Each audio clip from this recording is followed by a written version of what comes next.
Hello and welcome to Page and Screen with John-Paul SARNI. This is the start of our second season. I am so happy to be here. So excited to start a new year of interviewing people about their books and the world of books and the connections to page and screen and theater and film and all of those wonderful things. But before we start any of that, because it is a new year, as you have probably seen around the interwebs, there are all of the lists that are out of all of the books that are coming out in 2025, and piles and piles of books that people are already getting very excited about.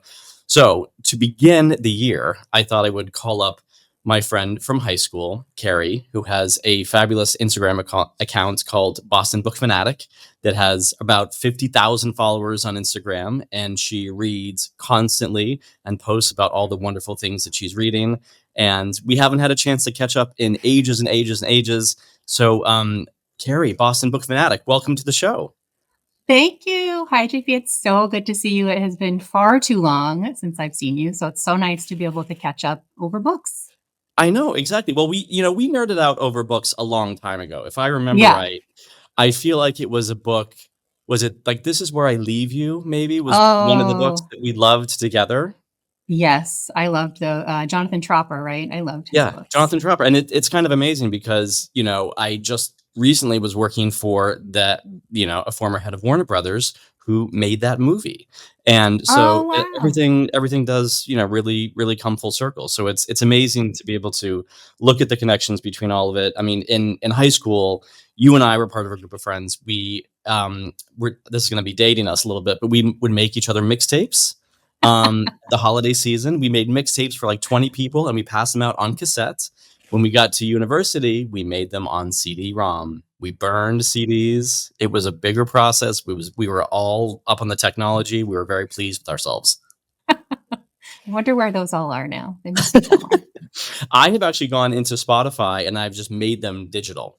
Oh my And so, God. I would love to see yes, those. I I'll have to know I find probably you. have too much free time on my hands, but that's No, it's what I've great. done. Yeah, that's great. Now, Carrie, before we get into the world of books for 2025, tell me a little bit because you've been in the Bookstagram world for a little while. You know, First of all, I think it's wonderful. I think it's wonderful that there's a whole new generation that's really excited about books and not just reading, but like books themselves, like tactile books, and really having the experience of going into bookstores and discovering new authors and talking about it and finding an online community. Do you think, how has the Bookstagram world changed in the past few years since you've been in the center of it?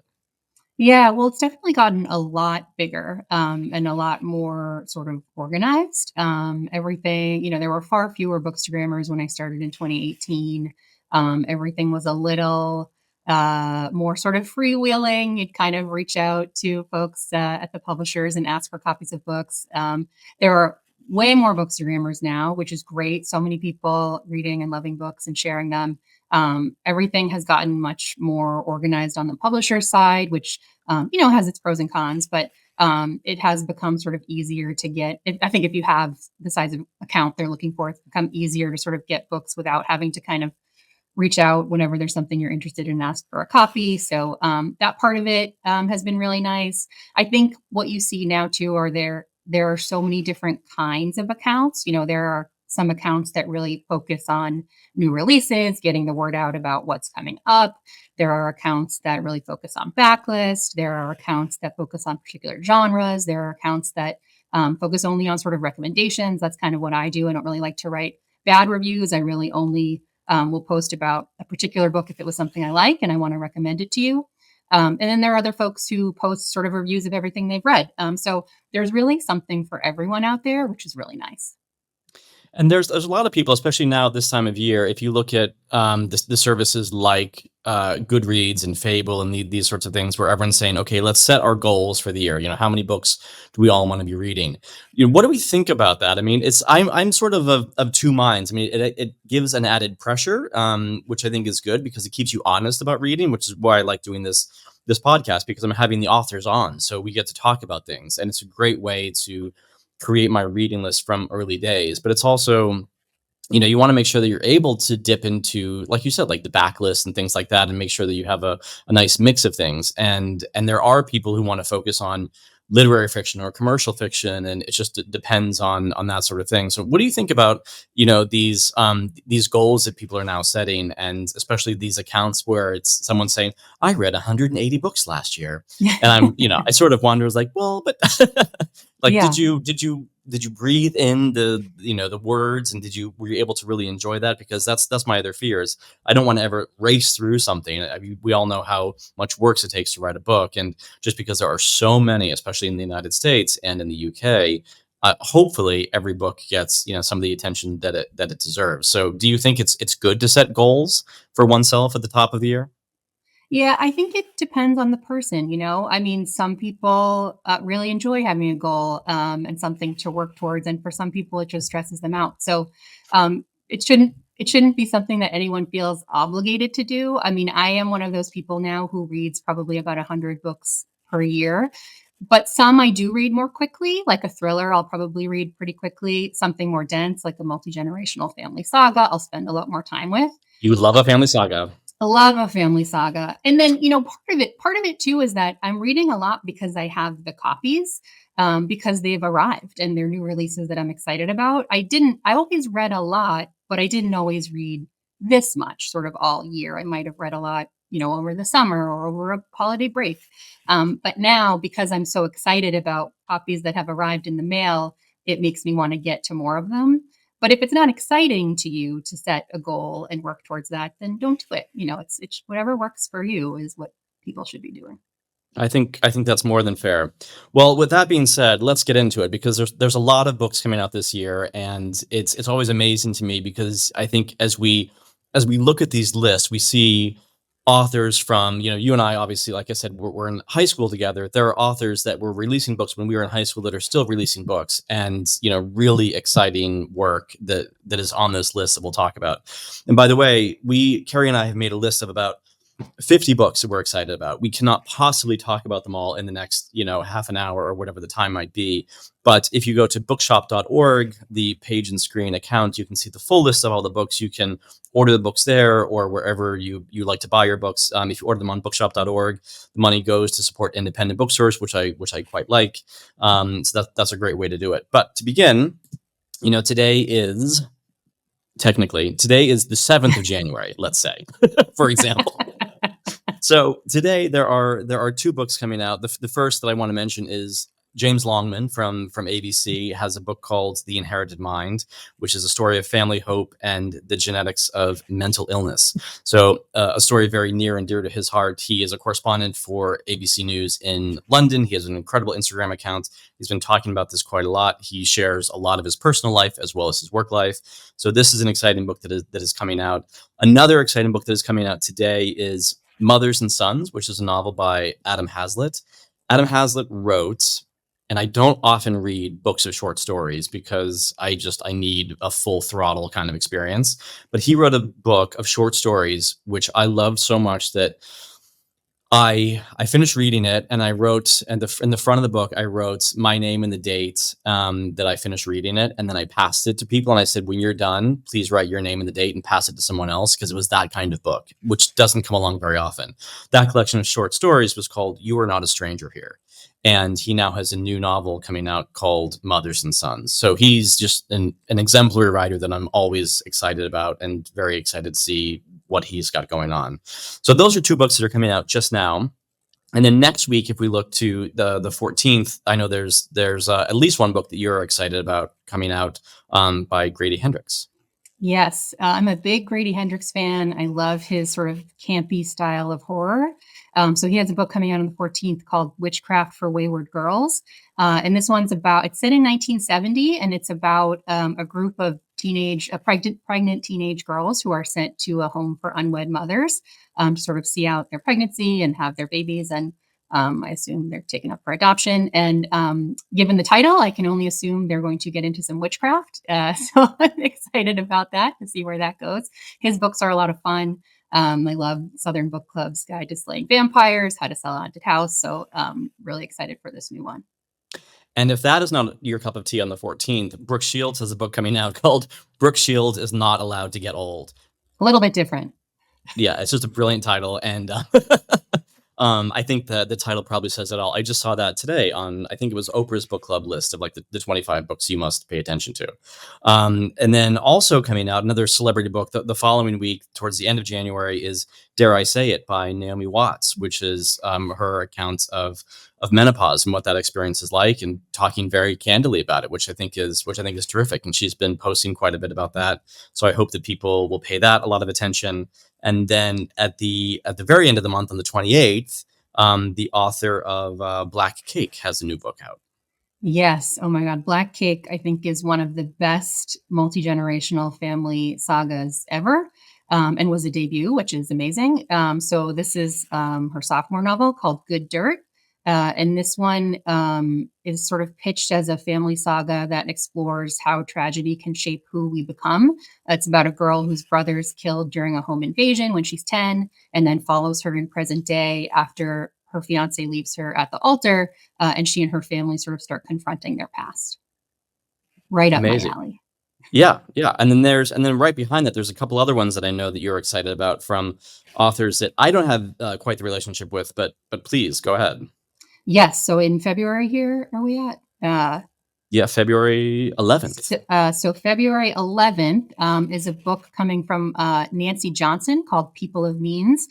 This is another sophomore novel. Her debut a few years ago was called The Kindest Lie, and was just really excellent, I thought. So this new one, People of Means, is a dual timeline story about a Black mother and daughter in 1959 and 1992, and their lives during periods of social justice movements. So for the mother, during the civil rights movement, and the daughter during the Rodney King trials, which just sounds really excellent.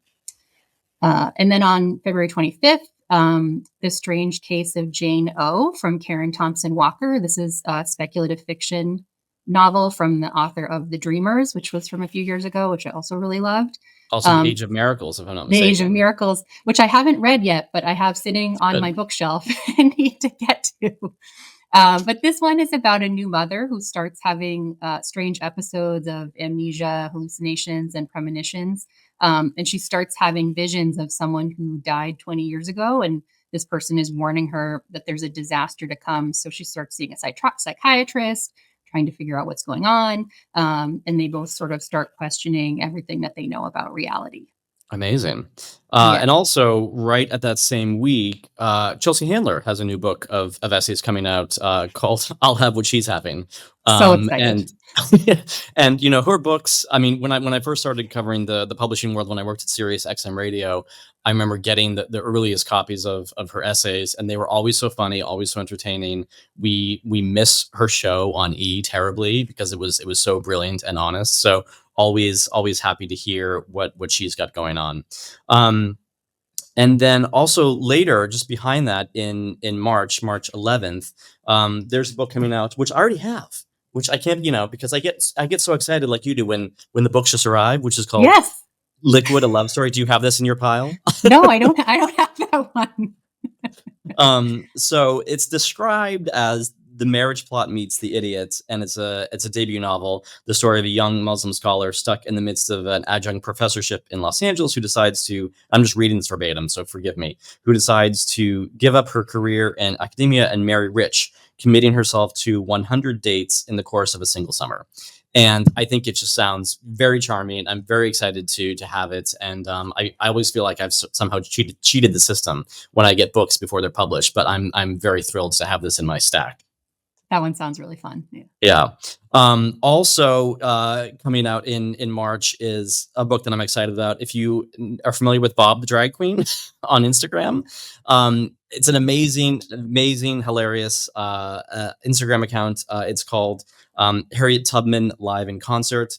And I'm not even going to try to pitch it, because there's so much going on. But I think this is an exciting, very really out there but meaningful and poignant title that's coming out. So I would say check it out. So Bob Bob the Drag Queen. All right. So another book that I'm excited about that is coming out again, that I was sent to me, and I feel like it's a mistake, and they're going to ask for it back at any moment. Um, Olivier Blake, who wrote the Atlas Six.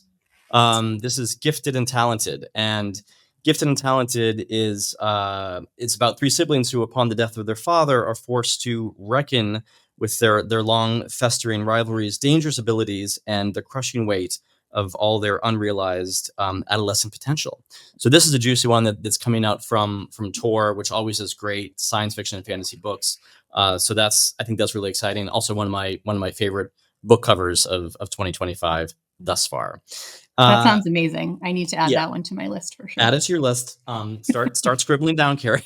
Yeah. I would also say that another book that I'm very excited about is um, Brian Selznick, who is an incredible writer and an author, has a book coming out called "Run Away with Me." So, and it's a profoundly romantic, as described, YA novel about two boys finding each other and falling in love over one summer in Rome. So I think this is, his like Hugo Cabret and his previous titles. I mean, the illustrations are so iconically his, and speaks to his work and the world building that he does. So I'm very very excited about that. And then I also would say that the next one I want you to mention, Carrie, that comes out at the end of April is sounds creepy to me and was not on my list, but now I have to scribble this one down. So tell Yes. us about The Staircase in the Woods. Yes. I don't know if you're a big horror reader, but I think Chuck. I used to be when I was a child, and then I got scared, but now I kind of, if I read it during the day and then watch Will and Grace afterwards, it's fine. Perfect, perfect. Yeah, I think Chuck Wendig is one of the best horror authors out there. So he has a book coming in April called The Staircase in the Woods. It's about a group of teenage boys who find a mysterious staircase in the woods, and one of them goes up the staircase and disappears. And then 20 years later, the boy disappears and the staircase disappears. So then 20 years later, the staircase reappears, and the boys who were left behind go in search of their lost friend. So the way he writes his horror novels, I think is just so excellent. He wrote the Book of Accidents and Wanderers, and they're very beefy, but they're worth it. They're so good. So I'm really excited about this one. Nice, very good. Well, the next one on my list, if we move up into the beginning of May, is David Archuleta, who I believe was on American Idol again when we were in high school, right? So he's got a book coming out, a memoir called Devout, and it's about his experience in and removing himself from the Mormon Church. So I think this is very fascinating. I also think that it's just because it reminds me of high school, and I thought that you and I should just mention it because that's the way it is. Another author, speaking of our high school years, Wally Lamb, when we were in high school, had two books on Oprah's book club, right? First was She's Come Undone, and then I Know This Much Is True, which was turned into a limited series with Mark Ruffalo for HBO. But he's got a new book coming out that you and I were both fighting about. So Yeah. do you have, first of all, do you have it? Have they sent it to you? Because I don't have it. I don't have it yet, so I'll be trying to get a copy. I'm so excited. Yeah, there's something about when you've been reading an author for 20, 25 years, it just feels so special. But I'll let you share the details here. No, no, I mean, I don't. I mean, all I really know about it is that it's it's a story about a young father and a tragedy, and I think that it very much lives in, but that's his wheelhouse, right? It's his books are like, here we are in prison. I mean, like it's bleak, but it's still very uplifting. He manages to find a way to find the spirit and the wonder in some of the darkest places, and the hope, which I think is really important. And his writing is just incredible. So I'm excited about that. I'm also very excited about, this is one of the books I'm most excited about this year. Ron Chernow, who wrote Hamilton, which was turned into a Broadway musical that I'm sure you've all heard of, has a new book out about Mark Twain. And people talk about these big chunky books. I love a chunky book, big chunky books that are like proper door stoppers. The book is exactly 1,200 pages long, and so it's a bit of a beast. But I think that Mark Twain, especially right now, in this moment in American history, as we talk about libraries and book banning and all these sorts of things, and how do we read books that are from the somewhat distant past, when the language was different and the attitudes were different, and what do we keep in as historically accurate because that's the way it was, that's what happened, and also be be smart about our cultural sensitivity in the present moment, especially for young people who are reading. So I think that Mark Twain's legacy is one that is always, not always, but in recent years has been sort of under a bit of scrutiny. And I'm interested to see if this book goes into that at all, which it may not. It may be a straightforward biography, but I think it's one worth reading, and an incredible writer. Um, Also, coming out the same day, the 13th of May, is the Marble Hall Murders from Anthony Horowitz. So this is the his series, which has been, I think it's a few books in now, the Magpie Murders and those, but has been turned into at least one season of television, and hopefully more to come. So that's what I like. That's what I'm excited about in May, and I know that you have a couple as well, Carrie. Yes. So one of my favorite authors, Frederick Bachman, has a new book coming in May called My Friends. I don't know how anyone could not love Frederick Bachman and Beartown series, Anxious People, even just his posts on Instagram. He's just such a good writer. So this one is a story about a teen girl who acquires a famous 25-year-old painting. And the painting has this detail of three figures sitting on a pier. And she sort of goes on this quest to learn about the painting and how it came to be. And in doing that, she uncovers the story of four friends. So, I think this is going to be a real character driven story, which I love. So I'm really excited about that one. I Nice. think that was my May. Well, also coming out in May, one that we both love. Oh, Again, yes. going back to our younger years, our youthful days. Stephen King has a new book coming out called Never Flinch, which is centers on it's another mystery book with his character of Holly, who that was maybe it was 2 books ago that Holly came out, but she was a character that came out of I believe the Mr. Mercedes series, right? The Finders Keepers and all those sorts of books. A lot of authors that we loved when we were younger have in their latter years, which is amazing, found their way into crime and mystery and investigative stories, and I think it's really great, and he's really, really good at it. So it might not have all of the traditional horror tropes that we might remember from those early days, but I think this is one that's exciting, and he seems to be just obsessed with this character of Holly. So I don't know if you need to have read the Mr. Mercedes trilogy to be able to get into the Holly books, but Yeah. this is one that I'm excited about. And then Oh, I also, will. Oh, sorry, sorry, JP. I was just going to say, I don't think you need to have, because I haven't read them, and I read Holly a couple years ago, not realizing she was a character who had sort of already appeared. And I loved Holly so much. So then I bought the Mr. Mercedes trilogy so I can read it later. Of course, I haven't gotten to it yet. But I do plan to read Never Flinch. So I think that's you a can hop really in big anytime. TBR pile you have, Gary. It's going to topple. Behind me. Amazing. Well, also right behind that, speaking of these huge best-selling American authors, James Patterson and Bill Clinton have a book coming out together called The First Gentleman, which is a phrase that I think a lot of people thought we would hear in the White House, but not this time. So we'll have to save it for the fiction shelves. But it sounds really fun, and I think that they've done this is, I think, their second collaboration. But that's certainly exciting. But then there's also one that you put on your list, um, that I it's one of my favorite genres. So I will let you tell people what kind of paradise. So what kind of paradise? This is one of my favorite authors, Janelle Brown. I think she's hard to classify. So I'm curious, when you say it's one of your favorite genres, what genre you would put her in, because some people call her a thriller author, but she's really not. She writes sort of these stories that revolve around family drama with underlying mystery elements. And I think she's just so unique, and that's what I love so much about her. So this book Janelle Brown has coming in June is called What Kind of Paradise. This is about a girl who grows up in the 90s in an isolated cabin in Montana with her dad. She doesn't go to school. She doesn't know anything about her childhood other than the fact that her mother died in a car accident. And then something happens that sort of causes her to flee the cabin and her dad, and she begins to uncover her mysterious past. So I haven't read this yet, but I'm really excited about it. Yeah, I think the mystery element is just really exciting. And speaking of which, and going back to a more traditional kind of mystery thing, is one of the books that I'm very excited about that comes out in June in the US, but it comes out in March in the UK. is Death at the White Hart by Chris Chibnall. Chris wrote the TV series Broadchurch with Olivia Colman and David Tennant, one of my favorite series, sort of like the sleepy English town, and there's been a murder and the what's going on in the small town. So this is the first book of 2025 that I've actually read. So I just actually finished it this morning. Oh, good So job.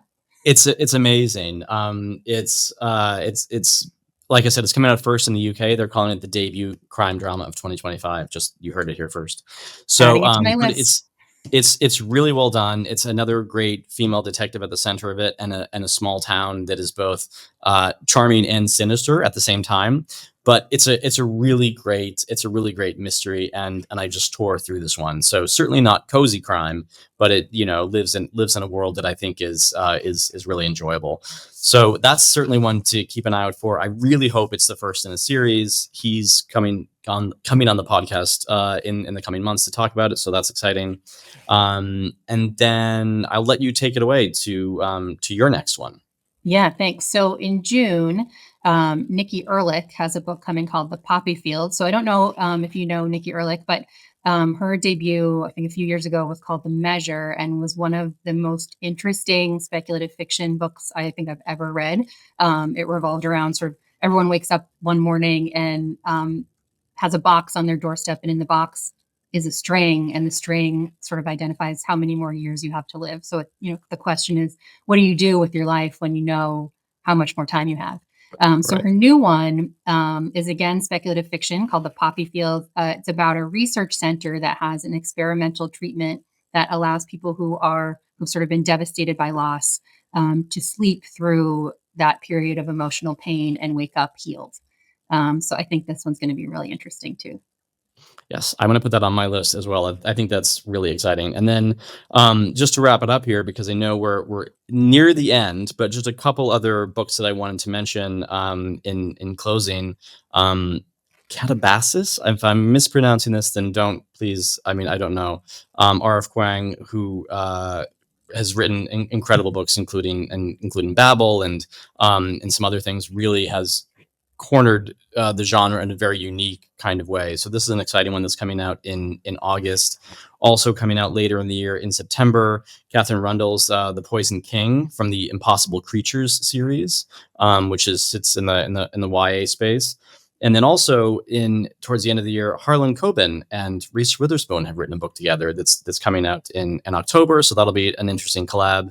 And finally, in November, just for our list, Share the Memoir Part 2, which is amazing. If you've seen Cher doing press for the first book, it's been wonderful. She was on Graham Norton. She had a great visit on Graham Norton. But at the back of the book, instead of having her traditional bio, it just says Cher is a global icon, and that's all you need to know. But you can also listen if you want to hear the first book. You can listen to it, and she reads it. She co-reads it with other people, but it's really worth taking a listen to. This past year, I really got into audiobooks because I was spending too much time in the car. But when the authors are reading their own work, especially the autobiographical work, the memoirs, I think it's really worth it and really wonderful. So Ina Garten was one that I listened to that I loved, and other authors as well. So if you get the chance, have a listen, and that's it. There's a lot more. It's going to be a very busy 2025. I'm sure we'll hear a lot more about the big fall releases, which is when a lot of the big, chunky, exciting books come out. So some of those have not even been announced yet, but more to come. So we'll have to watch this space. Well, Carrie, thank you so much for making this list with me. This was a really fun thing to do together, and I like to. Hopefully we can swap notes as we start reading during the year, and keep each other honest about reading and talk about what excites us, because there's really so much. I mean, every year I'm just shocked that there's another huge pile, and my trick now is going to be trying to figure out the balance of getting through this New Year's pile, but also all the stuff that I maybe didn't get to, including like I know you love like the Claire Lombardo from last. Like I haven't gotten to it Oh, yet. I know. so good. So So I have good. that pile of I call it my pile of good intentions, not my pile of TBR, but so I have to just kind of dovetail them and mix it up so I can catch them all. That is the challenge. Yes. Well, this was so fun, JP. Thank you so much for having me on. It's so fun to chat books with you. We'll have to do it again. Maybe we could do it again for fall releases, but yeah, I would we'll love that. Yeah, because fall releases, and then the holiday gift guide, all these different things. So yeah, I would love to have you back. Thank you very much, Carrie from Boston Book Fanatic. Thank you. Check out her Instagram when you get a chance, and have a look and see the big piles of book, and watch Carrie open her mail. Amazing. Well, thank you very much. This has been Page and Screen with John-Paul Sarni, hosted by yours truly. The show is produced by Sandra On, and it's a production of Italian Pacific. Thanks so much, and we'll talk to you next time.